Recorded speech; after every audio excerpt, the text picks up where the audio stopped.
Avez-vous peur du noir? Des couteaux à serrer ou bien des silhouettes dans votre dos? Nous le verrons bien. Préparez-vous à plonger dans l'univers des morts, un monde où l'obscurité recèle de monstruosités que vos yeux redoutent de voir. Bienvenue dans l'univers d'Halloween de John Carpenter.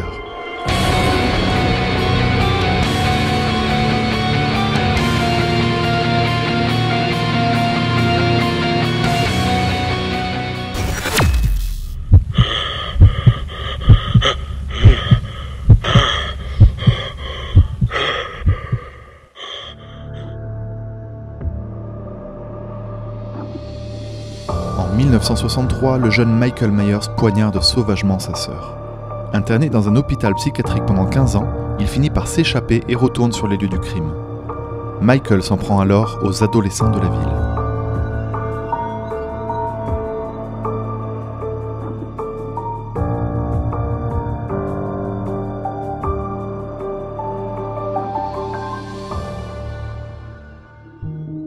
Qui est John Carpenter ?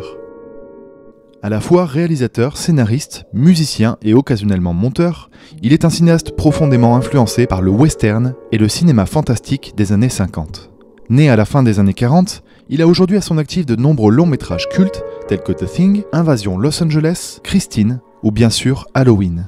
Son talent n'est cependant pas toujours reconnu à sa juste valeur, surtout aux États-Unis, même si une réhabilitation de son œuvre semble enclenchée depuis le début des années 2000. En France, je suis un auteur. En Allemagne, je suis un faiseur de films. Au Royaume-Uni, je suis un réalisateur d'horreur. Aux États-Unis, je suis un clochard. Son style se distingue par des scénarios épurés qui reprennent les situations des films de genre des années 50, tels que Rio Bravo et Planète Interdite, tout en faisant preuve d'une forte puissance allégorique.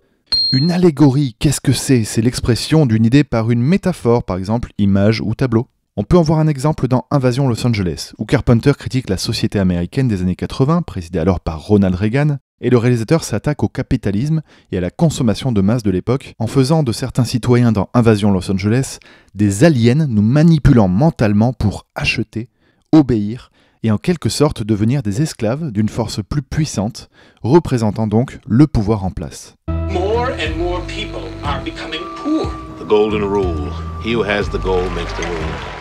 Le héros découvrira les messages cachés en enfilant les fameuses lunettes lui permettant de voir la réalité, un peu à l'image de Neo dans Matrix, découvrant la matrice. Il utilise une réalisation stylisée jouant sur la largeur de cadre et l'utilisation du format cinémascope, qui est un ratio d'image qui utilise une lentille anamorphique, c'est-à-dire qui dilate, déforme l'image et donc permet, avec une même largeur de pellicule, d'avoir des cadres plus larges. Cette technique lui permet de filmer les grands espaces américains caractéristiques du cinéma qui l'affectionne, le western. Il utilise également des plans fixes ou des travelling lents, mais par-dessus tout, le hors-champ qui permet à la fois d'enfermer ses personnages dans des conditions anxiogènes et de proposer un sous-texte politique, comme dans Fog, où les fantômes du long-métrage représentent les minorités, notamment amérindiennes, pillées et exterminées, qui, tapis dans le brouillard, réclament vengeance. En tout cas, les cadres de John Carpenter contiennent très souvent un vide que le spectateur comble avec ses propres angoisses, car la suggestion est le maître mot du réalisateur. Sortant tout juste de l'USC, une des grandes écoles de cinéma de Los Angeles, Carpenter réalise donc ce troisième film juste après Dark Star, film de fin d'études, et Assaut, film culte qui a marqué toute une génération de cinéastes contemporains. Sur ce projet, Irwin Yablans et Mustafa Akkad, deux producteurs, confient à Carpenter une liberté totale, mais un maigre budget, s'élevant à $325 000 de l'époque. Carpenter démarre alors l'écriture du scénario avec sa femme, Debra Hill, écriture qui ne durera que 7 semaines. Tous deux sont aussi producteurs et recrutent entre autres Dean Cundey, qui deviendra le directeur de la photographie pour des films comme la saga Retour vers le futur et Jurassic Park. Il recrute également Tommy Lee Wallace au poste de directeur artistique et monteur. Il sera entre autres le réalisateur du troisième film de la saga Halloween et du téléfilm en 2 parties, Ça. Le tournage démarre début mai 1978 et ne dure que 21 jours. Le film sort sur les écrans américains le 25 octobre 1978 et reçoit un premier accueil critique mitigé. Mais au fur et à mesure, et surtout grâce à l'influence des deux critiques les plus importants de cette époque, Pauline Kael et Roger Ebert, le film trouve son public. Halloween devient alors l'un des films les plus rentables de l'histoire du cinéma.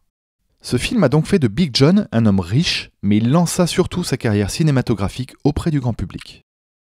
Allez, entrons dans le vif du sujet avec l'analyse de séquence d'ouverture. Elle introduit le personnage de Michael Myers par une vue subjective et dure quasiment 5 minutes. Elle s'ouvre donc sur le panneau de texte où est écrit « Haddonfield, Illinois, nuit d'Halloween 1963 ». On peut y observer une maison dans laquelle un jeune couple commence à fricoter. Et alors qu'il monte dans la chambre pour passer à l'acte, le personnage, dont la caméra épouse le point de vue, attrape un couteau.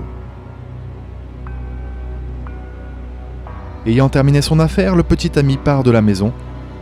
La caméra enfile un masque et pénètre dans la chambre de la jeune fille pour l'assassiner. C'est ainsi que les parents découvrent en même temps que nous, spectateurs incrédules, l'identité du tueur, un petit garçon de 6 ans, Michael Myers.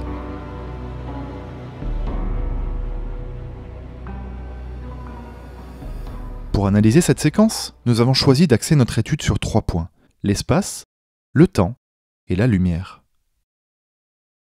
L'espace. Dès le début de la séquence, l'environnement qui nous est présenté n'est pas anodin. Nous sommes dans une maison pavillonnaire, symbole de l'Amérique d'apparence parfaite et bien rangée, réglée au diapason des traditions comme celle d'Halloween. Lorsque la caméra sort de l'obscurité, la maison est en parfaite symétrie avec son environnement. Et alors que nous nous approchons d'elle, nous découvrons ce qui se cache derrière ces fenêtres et ces rideaux, car les apparences sont bien sûr trompeuses. Carpenter, grâce aux différents éléments de composition qu'offre la maison, décide de surcadrer ses personnages, c'est-à-dire de mettre des cadres à l'intérieur de l'écran de cinéma pour enfermer ses sujets et par la même occasion, nous rappeler que nous sommes bien à l'intérieur d'un film.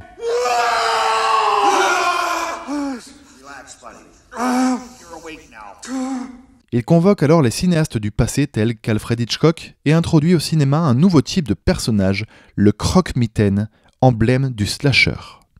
Pour l'instant, nous sommes à l'extérieur, mais comme nous sommes chez Carpenter, le mal finit toujours par rentrer. C'est ce que nous pouvons voir avec le personnage de Michael qui, en faisant le tour de la maison, représente le mal qui va pénétrer à l'intérieur. Mais ce que décide de faire l'enfant prend du temps à se mettre en place. De nombreux mouvements de va-et-vient de la caméra mettent en avant la psyché tourmentée du personnage. En prenant le parti pris de la vue subjective, Carpenter nous plonge dans une situation inconfortable. Dans un premier temps, nous sommes dans une position de voyeuriste, puis ensuite dans la peau du meurtrier. Il opère à la fin de la séquence une distanciation, car un deuxième plan apparaît, en opposition avec le commencement du premier, un plan qui s'éloigne du meurtrier. L'utilisation de la vue subjective permet au réalisateur de créer un lien anthropomorphique entre le personnage et les différents lieux qu'il traverse. Il donne ainsi une dimension humaine à des choses qui ne le sont pas. Et c'est ce que l'on ressent parfaitement avec la dernière séquence du film, où la respiration de Myers hante les différents lieux où le personnage est passé. Le temps. À l'intérieur d'un récit filmique court, 1h30, Carpenter fait un choix drastique en ne respectant pas la durée logique du temps. Le cinéaste, en pleine connaissance et conscience des moyens que peut lui octroyer le cinéma, décide d'utiliser un temps purement cinématographique. Je m'explique. Dans cette première séquence, Carpenter détourne les règles du plan séquence qui veut qu'une minute à l'écran représente 1 minute dans le film. En maître du temps, il propose au spectateur un temps accéléré, une action qui prend plus de temps que ce qui nous est montré. Ainsi, 1 heure en temps réel se déroule en seulement 1 minute 25 à l'écran, comme l'attestent les horloges disséminées dans la scène.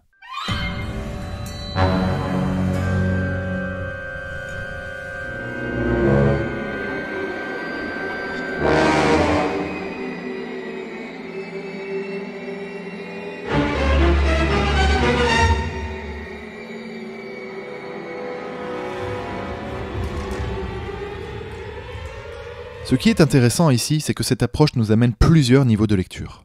Tout d'abord, cela permet au film d'avoir sa propre identité en développant son propre langage cinématographique. Carpenter dit directement au spectateur que le film possède une touche fantastique et mythologique que le personnage de Michael Myers va véhiculer durant tout le film. Touche fantastique qui est accentuée par la période durant laquelle l'intrigue se déroule, la fête d'Halloween. Mais c'est aussi une manière de mettre en avant le fait que le jeune Michael, perturbé, n'appréhende plus le temps de manière logique. Comme nous l'avons évoqué auparavant, Carpenter a su jouer des pouvoirs du montage cinématographique, créant un véritable personnage de cinéma, un personnage vivant dans une temporalité totalement irréaliste. This is not reality, not reality, not reality. This is reality. La lumière.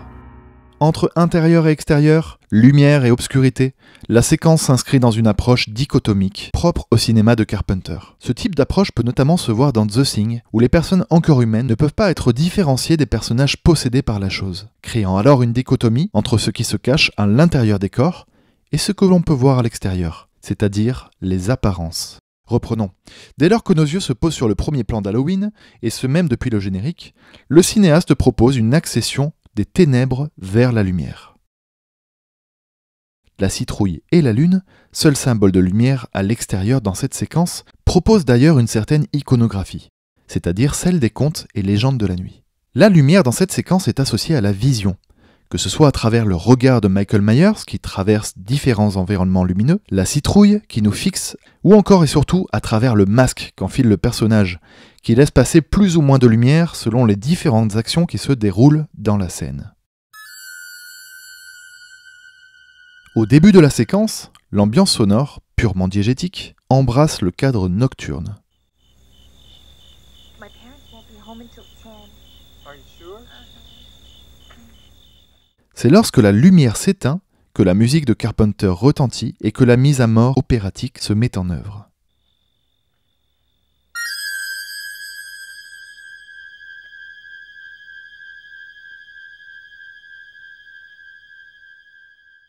La lumière comme vecteur de tous les choix de Carpenter, la lumière comme regard, la lumière comme dernier bastion de la bien-pensance américaine, mais l'ombre et les ténèbres rentrent à l'intérieur de la chaumière et le mal est partout.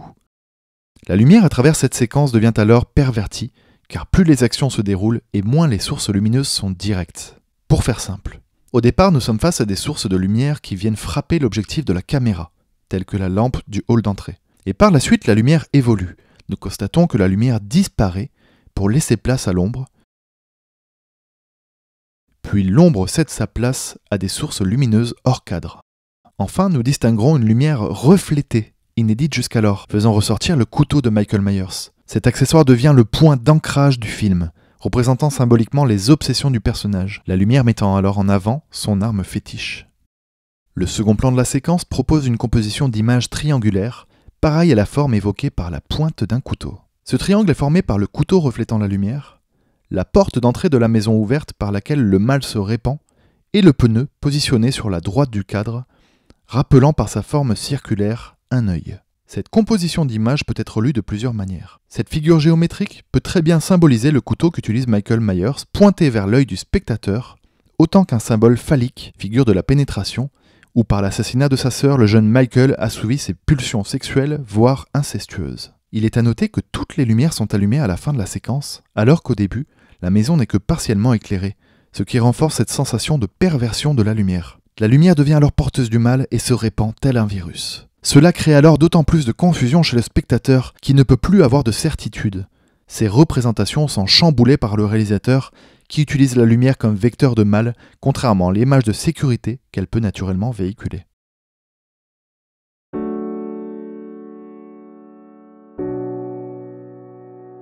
Depuis les années 60 et l'apparition des nouvelles vagues, les réalisateurs prennent conscience d'une histoire du cinéma. Ils revendiquent leur cinéphilie dans leurs films et Carpenter ne déroge pas à la règle.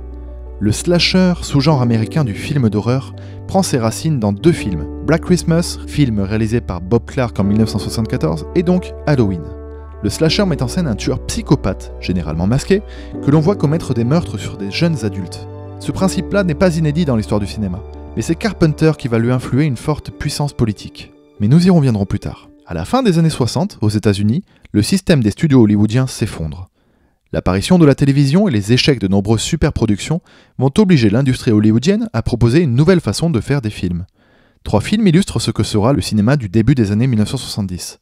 Bonnie and Clyde d'Arthur Penn, Le Lauréat de Mike Nichols et Easy Rider de Dennis Hopper. Et ce qu'ils mettent en avant, c'est une vision désenchantée du rêve américain suite à l'arrivée d'événements qui ont choqué l'Amérique. Une flopée de jeunes cinéastes, grandement inspirés par le cinéma européen, sont mis sur le devant de la scène et proposent une vision personnelle avec de gros moyens. C'est donc à cette époque que Carpenter commence sa carrière. Il réalise en 1976 Assaut, qui remporte un petit succès d'estime dans les cercles cinéphiles. On remarque que contrairement à ses confrères du Nouvel Hollywood, il n'opte pas pour une approche entre guillemets documentaire et psychologique, mais plutôt pour une approche stylisée et maniériste, ce qui est notamment dû à l'influence du cinéma classique hollywoodien, et plus particulièrement John Ford et Howard Hawks. En effet, Asso reprend la trame narrative de Rio Bravo, western réalisé par Howard Hawks en 1959, que Big John transpose dans un Los Angeles désert et au bord de l'implosion. Il en reprend la figure du héros individualiste et cynique, les valeurs morales traditionnelles triomphant sur le mal absolu, et un groupe de voyous qui se déchaîne sans pitié sur un commissariat de police. La pensée du film est donc aux antipodes des canons de l'époque, le Nouvel Hollywood, et se rapproche plus des films comme L'Inspecteur Harry de Don Siegel ou Un justicier dans la ville de Michael Winner. Lorsqu'Halloween sort 2 ans après, en 1978, c'est déjà presque la fin du Nouvel Hollywood.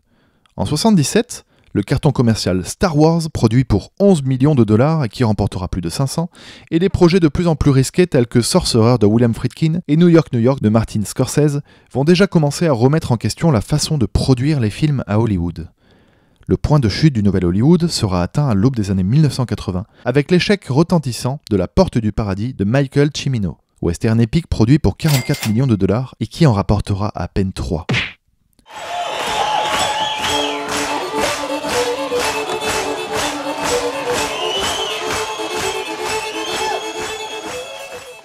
Halloween se trouve donc au carrefour des années 1970 et 1980, coincé entre émergence des blockbusters et ambition démesurée des superproductions auteuristes. Après cette remise en perspective historique, et pour revenir à la séquence en elle-même, ce que nous trouvons intéressant de vous présenter, c'est que celle-ci, à travers les différents éléments que nous avons apportés, peut être appréhendée d'une autre manière. Entre le cinéma classique et la modernité du Nouvel Hollywood, la scène propose à notre sens une démonstration du passage entre ces deux époques. Tout commence avec ce carton qui ouvre la séquence, sur lequel est inscrit l'année 1963. Cette date dans le cinéma américain et dans l'histoire des USA n'est pas anodine, car c'est l'année qui a connu l'un des événements les plus choquants de l'histoire américaine, l'assassinat du président JFK. Ce qu'il faut savoir, c'est qu'avant cela, le monde des images était très différent. Le spectateur ne devait pas être choqué, car le cinéma hollywoodien était régi par les écrits du Code Hays. Le Code Hays était un texte d'autocensure où la sexualité, la criminalité ou encore l'indécence ont été pointés du doigt. Les images coup de poing, filmées par Abraham Zapruder, ont transformé les regards des spectateurs américains et le milieu du cinéma, qui, en découvrant ces images, se retrouva totalement désemparé face au réalisme et la violence de ce film de seulement 26 secondes. Dans la foulée, le réalisateur Herschel Gordon Lewis met en image et en son le premier film gore de l'histoire du cinéma, Blood Feast, mettant à peu près fin à ce code qui évoluera vers un simple système de classification. On peut tout à fait interpréter la séquence d'ouverture d'Halloween comme la mise en image de ce passage du cinéma édulcoré, innocent voire enfantin, vers un cinéma plus brutal, plus adulte. Cette représentation colle parfaitement au personnage de Michael Myers qui effectue des actions que l'on ne peut pas imaginer venant d'un enfant âgé de 6 ans. Ce qui revient souvent avec Halloween, c'est la question du puritanisme. De nombreuses surinterprétations donnent à penser que Carpenter, à travers ce film, critique les déboires de la jeunesse américaine de son époque. Seulement, lorsque l'on se penche en profondeur sur la séquence, on ne peut que contredire cet a priori qui colle à la peau du cinéaste. C'est-à-dire que la séquence, pendant sa quasi-entièreté, ne dévoile pas l'identité de la personne se cachant derrière la caméra. Lorsque l'on découvre que c'est un enfant, celui-ci fait face à ses parents, et c'est là que l'analogie prend tout son sens. Les parents représentent le classicisme et tout son poids qui pèse sur les épaules du jeune Michael Myers. Ce poids évoque tout le puritanisme américain et toutes les valeurs morales qui le régissent depuis sa création. Tabou sur le sexe, les drogues, la violence, d'autant plus que la figure de l'enfant est figure sacrée dans le cinéma classique. Carpenter propose ici une relecture de cette représentation. Le personnage de Michael Myers, devenu adulte, devient un couperet, se balançant au gré des exactions commises par les adolescents du film. Le concept du death by sex, littéralement mise à mort par le sexe, qui peut aussi s'appliquer à la drogue, est donc mis au service du récit pour signifier l'opposition ultime entre deux générations qui s'affrontent à la fin d'une époque de libération des mœurs. L'analogie entre la lame et le pénis évoquée plus tôt prend ici tout son sens. Pour faire simple, Carpenter critique l'ancienne génération et non la nouvelle, qui, bloquée par les dogmes et les règles de ses aïeux, essaye de s'émanciper. Analyser une séquence, c'est découvrir un regard, une vision du monde. Une personne, le réalisateur. Carpenter avec Halloween prouve malgré lui qu'il est un réalisateur purement américain. Héritier du cinéma classique dans son style et reflet de la modernité du Nouvel Hollywood dans son propos, le cinéaste met en avant une histoire américaine au travers du prisme de sa propre personne. Entre influence pulp et utilisation schématique de grands classiques tels que Psychose, Carpenter nous propose un film qui forme un condensé de culture. En utilisant un scénario de série B et une réalisation digne des plus grands, le réalisateur met en avant l'une des forces du 7e art, pouvoir associer une culture populaire avec une culture dite savante. Mais aujourd'hui, que reste-t-il de John Carpenter ? Eh bien, à notre sens, peu de réalisateurs marchent dans les pas du grand John. Alors évidemment, il y a eu Halloween en 2018 de David Gordon Green, mais ce serait également oublier toute la nouvelle génération américaine de cinéastes de genre, et plus particulièrement les productions de la A24 et de la Blumhouse. De nombreux cinéastes tels que Mike Flanagan, Ari Aster ou encore Jordan Peele se rapprochent plus ou moins d'une manière carpenterienne de faire des films.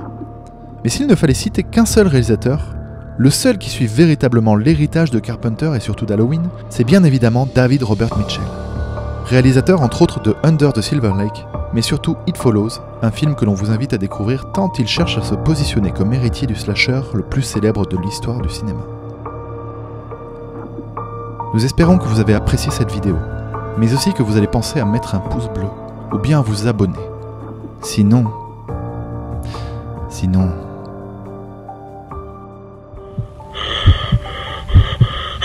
Yeah.